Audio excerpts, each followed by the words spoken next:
Estaba pensando en el año que nos pasó cuando fui en Cuba por la segunda vez. Nosotros, iba yo y un mexicano,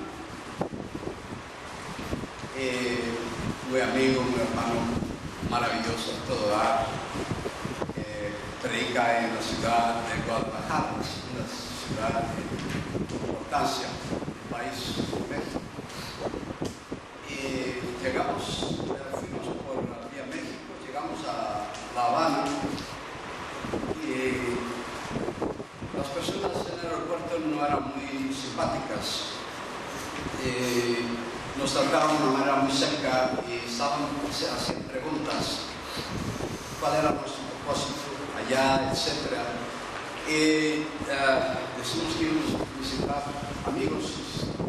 De hecho, íbamos a quedarnos con una familia. José Antonio Fernández, en aquella época nuestra iglesia lo sostenía. Llegamos, como insistían las preguntas, le dije: mira, él está del otro lado esperándonos. Él y su esposa lo están esperando. Y él mandó, el hombre que nos estaba atendiendo, mandó a otra persona que fuera allá para asegurarse que sí había una persona allá del nombre de José Antonio Fernández. Y por desgracia no había. Pero no tardó mucho para librarnos de nosotros, y a la hora de comer nos permitió que entráramos. Y llegamos al otro lado, después de haber pasado la aduana de migración, casi como la Santa Inquisición para nosotros. Y llegamos y no había José Antonio Fernández. Estábamos en un país comunista totalmente diferente de lo que estábamos acostumbrados. No había teléfono en ninguna parte, no había manera de comunicarnos. Finalmente encontré un teléfono y persuadí a la señorita con algunos dólares que me permitiera usar el teléfono. Y luego me dijo que me permitió usar el teléfono. Hablé a la mamá a casa, como una hora de La Habana, y dijo: sí, está a camino. Él llevaba una camioneta. Y unos 45 minutos después llegaron, y él venía con las manos sucias. Las carreteras de Cuba son muy mal cuidadas, son malas, pero también son muy mal cuidadas. Hay pedazos de hierro, todo tipo de basura en la carretera. Y le ha pegado un pedazo de hierro en la llanta y le destrozó la llanta totalmente. Y le pidieron disculpas, etcétera, y luego seguimos rumbo a Matanzas. Pero lo que me llamó la atención fue cómo quedó la llanta. La llanta no sostenía, no sujetaba el aire de tan mala que estaba, no había manera de repararla.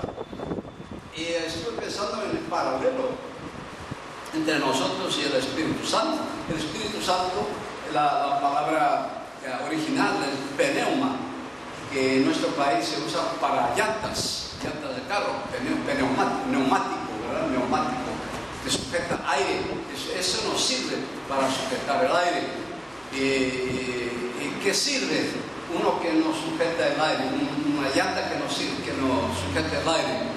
La basura, ¿verdad? La basura. Yo creo que tenemos una responsabilidad muy grande cuanto al Espíritu Santo. Como Dios nos ha dado ese gran regalo, ese gran don, ¿verdad? Que dice Hechos 2:38, y nosotros somos el administrador, somos el que lleva, ¿verdad? El que utiliza el Espíritu Santo, o no utiliza, lo ignora por completo. Y yo creo que si nosotros no hacemos buen uso de nuestro espíritu, los que hemos sido bautizados, tendremos que dar cuentas a Dios. Y estamos viviendo una vida a medias, no estamos viviendo una vida completa, porque eso es lo que nos completa, eso es lo que nos falta, eso es lo que nos hace limitados a todo lo que hacemos, todo lo que decimos, todo lo que pensamos, porque si no está Dios presente en nuestra vida, si no está Dios presente en nuestra congregación, entonces ¿qué estamos haciendo? ¿Qué estamos haciendo? Solo pagar la electricidad, ¿verdad? Mantener un lugar. ¿Para qué? ¿Para qué? Solo para reunirse, cantar y nada más, ¿verdad? Hacer devocionales. No, yo creo que es para formar personas ejemplares, ciudadanos ejemplares, padres ejemplares, madres ejemplares, hijos ejemplares. La iglesia debe ser como una escuela a donde se aprende cómo vivir, no solo cómo adorar, es parte, pero también cómo vivir, ¿verdad? Estoy pensando en Romanos capítulo 12. ¿Qué hacemos durante la semana? ¿Qué parte de nuestra vida da culto a Dios? ¿Qué parte de nuestra vida no da culto a Dios? Y eso cada quien tiene que examinarse, no tan solo en la hora de la cena, pero tenemos que examinarnos cada momento a ver cuál parte de nosotros está dando culto a Dios, trabajando honestamente, cuál parte de nosotros está dando culto a Dios, estudiando honestamente para sacar buenas calificaciones, cuál parte de nosotros está predicando, está yendo de puerta en puerta, llevando el Evangelio a las personas que todavía no conocen. Eso, hermanos, es todo parte de tener el Espíritu o no tener el Espíritu. El profeta Jeremías dice: si yo no hablo, el mensaje me quema los huesos. Él tenía que hablar, tenía que predicar, tenía que proclamar la verdad, porque si no se quemaba su cuerpo. Claro, él no lo decía literalmente, pero nosotros que predicamos sabemos, si dejamos de predicar una época nos sentimos mal. Pero, ¿y los que todavía no han escuchado el mensaje? Es muy cómodo tener un lugar atractivo como este, agradable, con aparatos aquí que nos refrescan y nos mantienen vivos. Y esperar que la gente acude solo porque tenemos cantos bonitos y tenemos la doctrina perfecta, la doctrina pura. Pero eso no atrae a Dios. Es como si Cristo se quedara en su ciudad y no viajara a ninguna parte. Dice, Pablo se quedara en Jerusalén, allá con su maestro, esperando que viniesen, que se acercaran alumnos. No, él salía, iba a buscar a las personas. Jesucristo iba a buscar a las personas. Los apóstoles luego salían para buscar a las personas. Y no sabía yo que en España hay un monumento a Santiago, ¿verdad? Santiago que nosotros conocemos, que dice que él ha llegado a España. Era el sueño de Pablo haber llegado a España.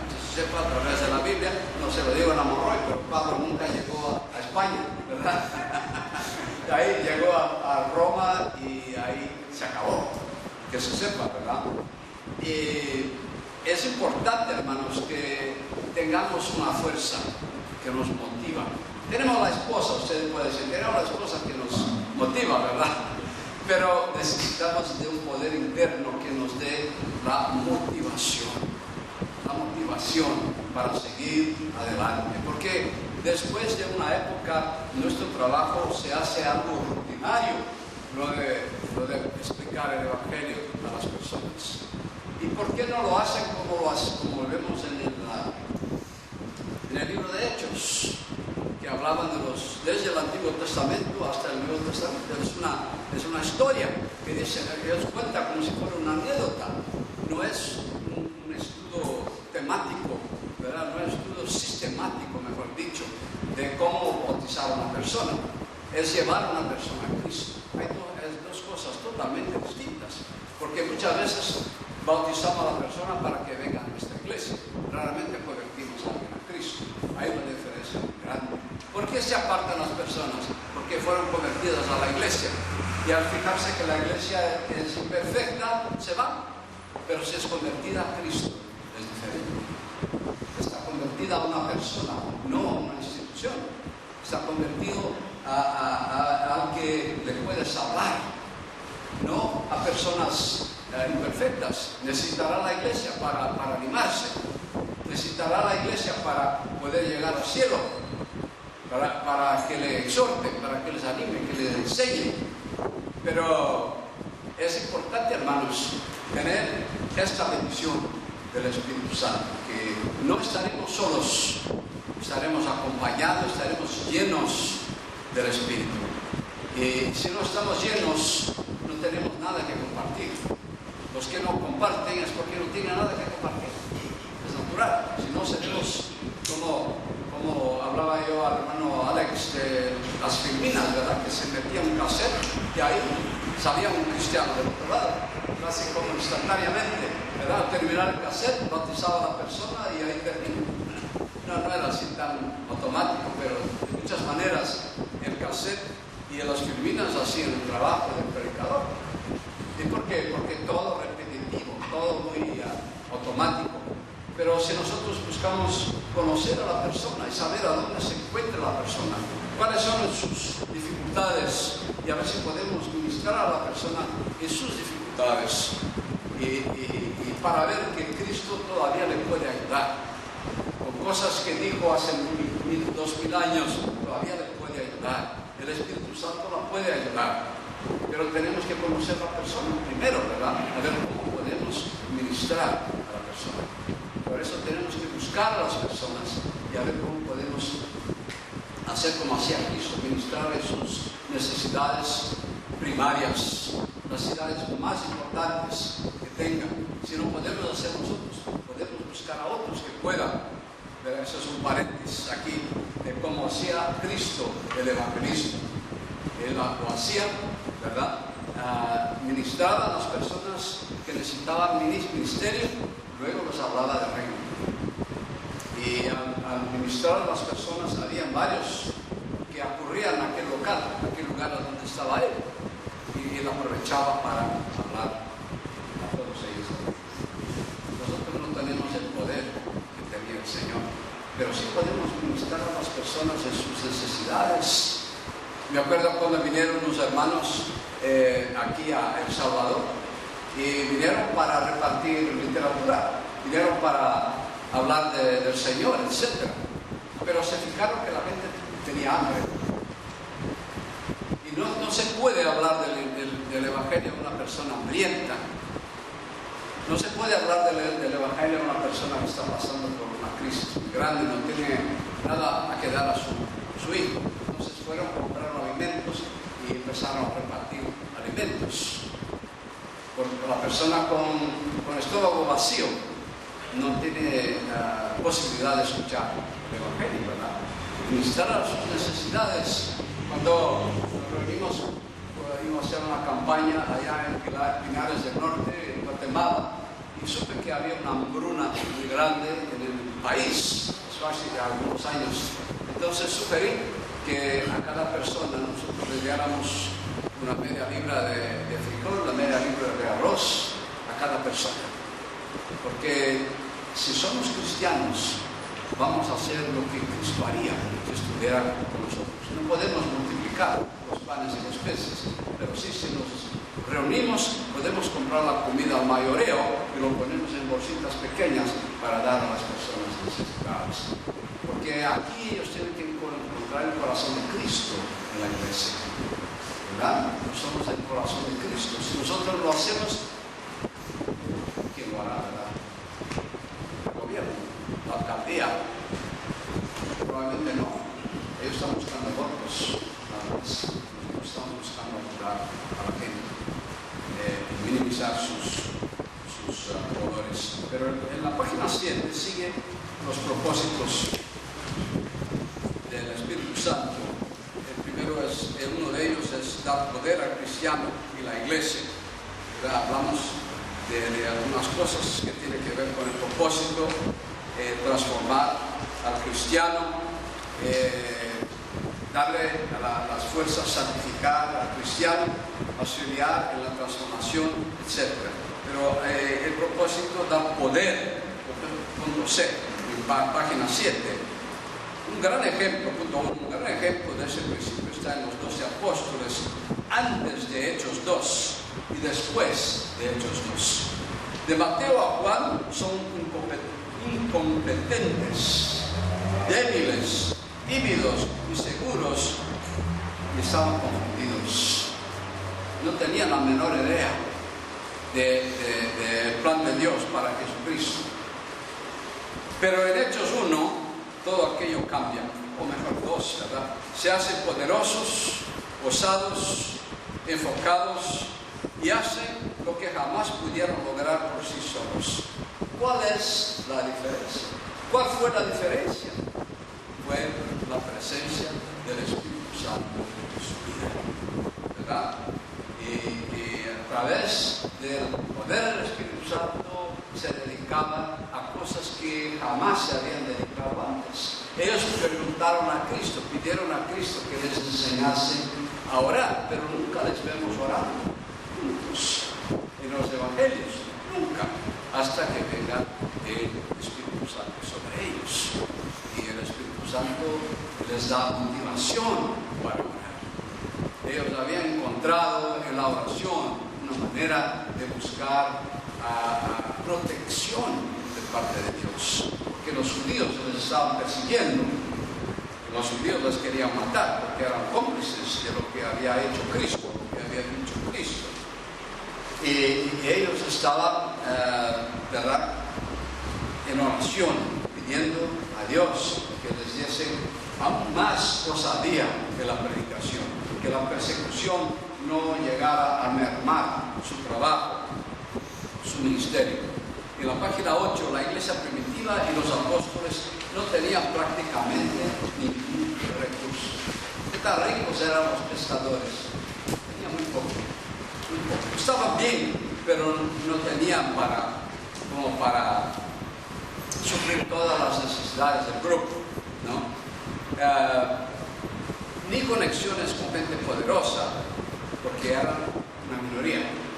Al empezar Hechos, parecen pequeños, débiles, y un grupito de creyentes que estaban unidos, de mal sobrevivía, que jamás darían algo grandioso. ¿Qué sucedió cuando crucificaron a Cristo? Fueron a pescar, salieron a pescar, ¿verdad? Volvieron a los suyos, y como si no hubiera resurrección. Pero ahí vemos la situación en que se encontraban. Pero no tan solo sobrevivieron, sino llevaron el Evangelio a todo el mundo conocido. Ellos trastornaron el mundo entero, dice Hechos 17, verso 6. Trastornaron el mundo. La iglesia se hizo un poder que nadie podía detener y que ni las fuerzas del infierno lo podían detener. Eso resultó no del poder humano, sino de la influencia divina, el poder del Espíritu Santo. Hermanos, este mismo poder está en nuestro alcance. El mismo poder. Si la iglesia no hace lo que hacía la primera iglesia, es porque quiere hacerlo sola. Quiere hacerlo sola. Con la ayuda del Espíritu podemos reavivar la iglesia. Podemos hacer algo maravilloso para la gloria de Dios, para que Dios sea engrandecido, porque habrá más personas adorando a Dios, habrá más personas obedientes a Dios, habrá más personas rindiéndose a Dios todos los días. Puedes ver cómo eso se parece hoy a la iglesia de Cristo en América Central. ¿Está la iglesia poderosa por el poder del Espíritu Santo? Algunas sí, algunas no, ¿verdad? Depende de los cristianos individuales. Si hay cristianos con poder, hay iglesias con poder. Pero si los cristianos no tienen ese poder, la iglesia no puede ser cristianos. Punto 3. Referencias de las escrituras que enfatizan que el poder del Espíritu Santo, da poder a la iglesia. También la hace efectiva en hacer la obra de Dios. Punto A. Juan 16, 7 al 11 dice: pero yo os digo la verdad, dice Cristo, os conviene que yo me vaya, porque si no me fuera, el consolador no vendría a vosotros. Mas si me fuere, yo os lo enviaré. Y cuando Él venga, convencerá al mundo de pecado, de justicia y de juicio. De pecado por cuanto no creen en mí, de justicia por cuanto voy al Padre y no me veréis más, de juicio por cuanto el príncipe de este mundo ha sido ya buscado. Ha sido ya buscado. Anda suelto, pero juzgado y es culpable. Debidamente culpable. El Espíritu convencerá al mundo de pecado, de justicia y juicio. ¿Cómo es que el Espíritu hace todo eso? No les podemos confesar completamente. Pero si el Espíritu lo hace, entonces nuestra obra será más efectiva. Por lo tanto, debemos orar y pedir al Espíritu para hacer eso donde trabajamos. Trabajaremos con la ayuda del Espíritu. No estamos en contra del Espíritu, estamos juntos con el Espíritu, trabajando en sociedad, por así decir, con el Espíritu. Y de esa manera podremos lograr mucho más. Y no será tan cansado y ni tan costoso, ¿verdad? Y si hay costo, el Señor nos proveerá. Y por lo tanto debemos pedir, ¿verdad? Orar, pedir al Espíritu para que que colabore con nosotros en nuestro trabajo. ¿Creen ustedes que el Espíritu Santo no quiere ayudarnos? ¿Creen ustedes que el Espíritu Santo quiere vivir apartado del cristiano? ¿Creen ustedes que el Espíritu Santo es perezoso o está ocupado con algo más importante que ayudar a los cristianos? Absolutamente no. Absolutamente no. Es la obra principal. Es la prioridad número 1. Es colaborar con el crecimiento de la iglesia. ¿Cómo podremos lograr un mundo mejor si no hay más cristianos? Si no hay gentes que creen en Cristo. Es imposible. Todos queremos un mundo mejor, pero eso no va a pasar automáticamente. Tenemos mucha ayuda, pero necesitamos hacer nuestra parte. Punto 1. La manera que el Espíritu de Dios hace eso es por la palabra y la predicación de la misma. Creo que Dios también opera abriendo puertas de oportunidad y habla del corazón y trabaja de manera invisible para hacer que sucedan buenas cosas. El apóstol Pablo dijo: se ha abierto una gran puerta, o sea, hay una gran oportunidad. Para nosotros en nuestra ciudad se abrió una gran oportunidad, una gran puerta cuando nos permitieron entrar en la prisión para ministrar a los presos. Y hasta esta fecha, la fecha cuando yo salí, había 846 reos bautizados este año. Los demás, la ciudad no tiene interés en Cristo. Las personas libres no tienen interés, pero los de la prisión sí. Ahora ustedes preguntan, ¿pero cuántos de estos se puede retener? Bueno, todos están retenidos, ¿verdad?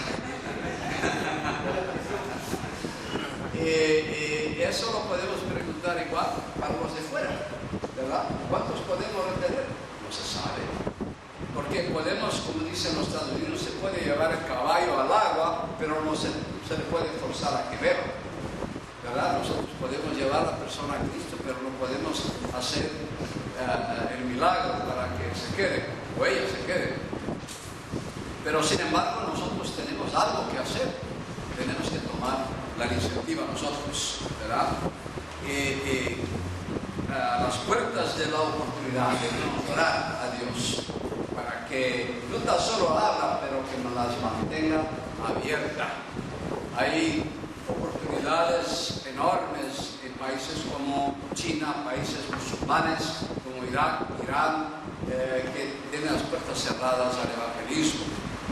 Hay iglesias secretas. En China, por ejemplo, hay millones de personas, millones de cristianos que se reúnen secretamente, pero necesitamos pedir a Dios para que abra la puerta y que nosotros entremos con el Evangelio. En 1 Corintios 2:5 dice: para que vuestra fe no esté fundada en la sabiduría de los hombres, sino en el poder de Dios. Poder de Dios, ¿verdad? La parte humana, Dios logró la obra de salvación por la predicación de la palabra de la cruz, ¿verdad? Pablo dijo que la cruz es locura para los de fuera. pero poder de Dios a todo el que cree. Y ese es el mensaje que debemos llevar a las personas. En 1 Corintios 1, empezando con verso 18, él habla del poder de la cruz, porque la palabra de la cruz es locura a los que se pierden, pero a los que se salvan, esto es a nosotros, poder de Dios. Poder de Dios. La palabra de Dios tiene poder, hermanos. Cuando la mezclamos con el poder de Dios, si no será un libro de texto. Cuando voy a Baxter, cuando voy a Vica, siempre les recomiendo que no utilicen el libro, la palabra de Dios como libro de texto. Eso es pecado, porque es palabra viva, palabra de Dios. Si estuviera presente, eso lo diría, ¿verdad? Si estuviera en persona aquí, es lo que diría. Mucho cuidado para no tratar a la palabra de Dios como si fuera un libro de texto. No es un libro de texto, es la palabra de Dios. Debemos estudiarlo. La Biblia ha sobrevivido, ¿verdad?, tantos miles de años y han escudriñado y han buscado fallas, etc. Pero todavía la tenemos aquí. Todavía ha sobrevivido, todavía vive, todavía nos está ayudando a encontrarnos con Dios. Y esa es la función de la Biblia, ¿verdad? Y el mensaje, la palabra de la cruz, locura a los que se pierden, pero a los que se salvan, nosotros, poder de Dios. Muchos estaban escandalizados porque su líder había muerto en una cruz como si fuera un criminal. Pero Pablo dijo, no se avergüencen del Evangelio, no se avergüencen de hablar la historia de Cristo, no se avergüencen, porque el mensaje de la cruz es locura a los que se pierden, es burla, motivo de burla a los que se pierden, pero para nosotros es el poder. No fuera por la cruz de Cristo estaríamos judíos todavía haciendo sacrificios de animales para perdón de sus pecados. Y nosotros, los gentiles, estaríamos completamente y totalmente perdidos con los ídolos. Y así que lo que tenemos tiene poder, hermanos, lo que hacemos, lo hacemos con el poder de Dios. Y luego, él habla aquí del punto 2, y la parte divina, ¿verdad? Está el verso, la parte humana, perdón, versos 18 al 29 de 1 Corintios. Dios logró la obra de salvación por la predicación de la palabra de la cruz. Nosotros también podemos, hermanos, también debemos, con la ayuda de Dios, hacerlo. La parte divina, capítulo 1, verso 30, dice, mas por Él estáis vosotros en Cristo Jesús, el cual nos ha sido hecho por Dios sabiduría, justificación, santificación y redención, para que, como está escrito, el que se gloríese en el Señor. La predicación por sí sola son meras palabras, aún se incluyen escrituras, pero cuando el poder de Dios está en la predicación, se hace divinamente poderosa. Divinamente poderosa. Vamos a predicar, hermanos, con el poder del Espíritu. Vamos a enseñar con el poder del Espíritu. Aún de manera privada, vamos a enseñar con el poder del Espíritu. Con preparación diaria, si vamos a enseñar o no, nos preparemos. El cristiano debe estar preparado. El cristiano debe estar listo para dar el testimonio de su fe. ¿Por qué cree usted? Si alguien le pregunta, ¿por qué cree usted? Bueno, nosotros tenemos cantos no instrumentales, tomamos la cena, pero ¿por qué cree usted? Bueno, nosotros bautizamos por inmersión. ¿Pero por qué cree usted?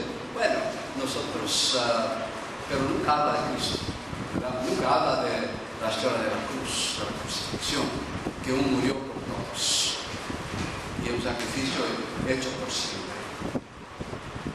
El mensaje de la cruz es algo que toca el corazón de la persona. Si el mensaje de la cruz no le toca el corazón, será casi imposible que algo más llegue a tocar su corazón. El mensaje de la cruz está disponible a todos nosotros gracias al gran sacrificio de nuestro Señor Jesucristo. Efesios 3, versos 20-21, según el poder que opera en nosotros, dice en la verso 20,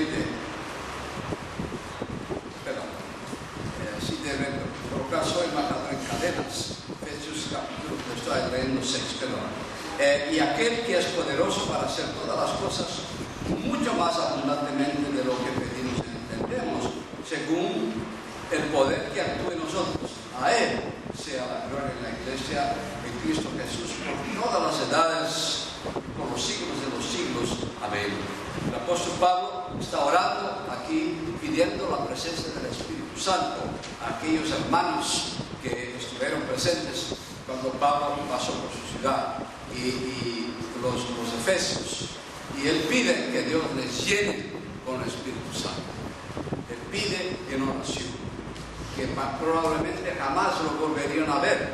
Y él quiso que su último mensaje, su última oración por ellos fuera que el Espíritu Santo les llenase totalmente. Dice capítulo 3, versos 16 y siguientes. Cuanto más dependemos de Dios, más fuertes seremos. Cuando dependemos de Dios y oramos, el Espíritu Santo nos hará más efectivos. ¿Y por qué no hacerlo? ¿Por qué hacerlo a través de la tecnología solamente? ¿Por qué hacerlo a través de otro sistema solamente, sin usar el Espíritu de Dios? ¿Por qué no queremos solo lavar a una persona, hermanos? Queremos llevar a esta persona a la eternidad. No es solo lavar a una persona en el bautismo. No es solo una persona más para cantar o para contribuir. Queremos que esta persona, ¿verdad?, nos encuentre o encontremos nosotros a esta persona en la eternidad cuando llegamos nosotros allá. Eso es el propósito. Y eso es el propósito de la iglesia. Llevar las cargas uno de nosotros y así cumplir la ley de Cristo, dijo Pablo. ¿Verdad? Llevar las cargas uno de nosotros. Pero si no tenemos el Espíritu, seremos indiferentes a las cargas de nosotros. No vamos a interesarnos porque estamos muy involucrados de una manera egoísta a nuestras cargas y nada más. Porque nuestras cargas son más importantes que las de los demás. Pero el apóstol Pablo dijo, no, debemos llevar las cargas uno de nosotros. ¿Por qué? Porque esa es la ley de Cristo. Es sencilla la ley de Cristo, ¿verdad? Pero no es tan sencillo hacerlo porque tenemos que salir de nuestra comodidad, salir de nuestra pereza para involucrarse con una persona necesitada. Y eso es difícil. Pero con el poder del Espíritu Santo estaremos buscando personas con cargas para poder ayudarles a llevar. Una pareja que conocemos, que amamos mucho, su hija, como mencioné ayer, cometió suicidio hace un par de días.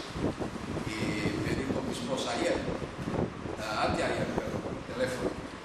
Y no puedo esperar para llegar a mi ciudad para buscar al papá de la hija para estar con él. No sé, no lo voy a decir nada, solo voy a abrazar, quizás lloramos juntos. Porque estoy motivado, no voy a hacer porque eso es práctico, no voy a hacer porque he aprendido en la escuela o he leído en un libro, lo voy a hacer porque el Espíritu me motiva a hacerlo. Que eso es parte de la vida cristiana, de la palabra de Dios. El Espíritu nos ayuda a cumplir, hermanos, con la vida, la palabra de Dios, la vida cristiana. Ahora, maneras en que el Espíritu da poder a la iglesia y al cristiano podemos encontrar aquí en el capítulo 6 de Efesios, la armadura de Dios, pasaje conocido, muy predicado. Nosotros podemos utilizar aquí buenos principios, ¿verdad?, para ver cómo Dios nos protege ¿Cómo podemos prepararnos?